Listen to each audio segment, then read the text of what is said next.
समझ रहे हो? অবশেষে বান্দরবন থেকে গ্রেপ্তার প্রন স্টার কাপল।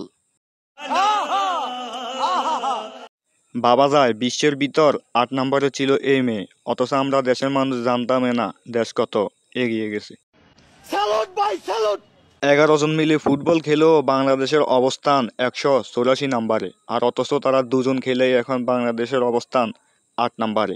আপনার ভিতরে এত প্রতিভা ভাই, আপনি আগে কেন দেখান নাই? তারা দুজন আমাদের দেশের গর্ব। তাদেরকে গ্রেপ্তার করার কারণে হ্যান্ডেল মারার সভাপতি তীব্র নিন্দা জানাচ্ছে।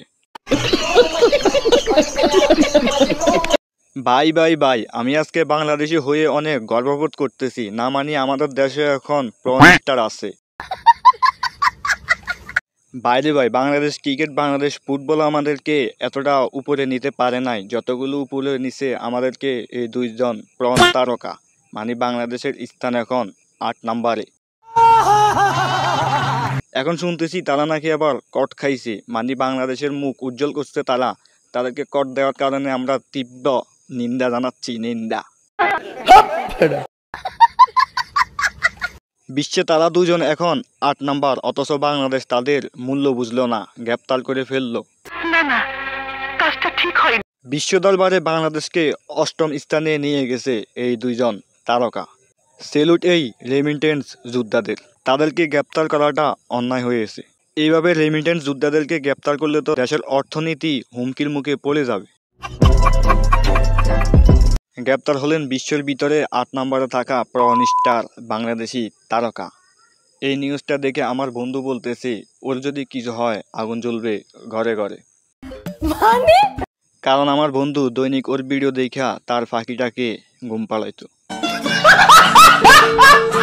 বিশ্বাস করেন ভাই, তাদেরকে আমি কখনো চিনতামও না, কিন্তু তারা নাকি বিশ্বের 8ম স্থানে বাংলাদেশকে নিয়ে গেছে, অথচ দেশের মানুষ কেউ জানে না, হাতে গোনা কয়েকজন ছাড়া। মানে যারা জানে তারা লিজেন্ড, আর আমার মতো যারা নিষ্পাপ আছে তারা জানতোই না। আপনি তো সেলসেলায় বেচতে যাবেন। অবশেষে তারা কট খাওয়ার পর এখন সবাই জানে তারা যে বাংলাদেশকে 8ম স্থানে নিয়ে গেছে। তাদের সম্পর্কে জানার পর এখন আমার বন্ধু সমাজ www.e গিয়ে তাদের ভিডিও খুঁজতেছে।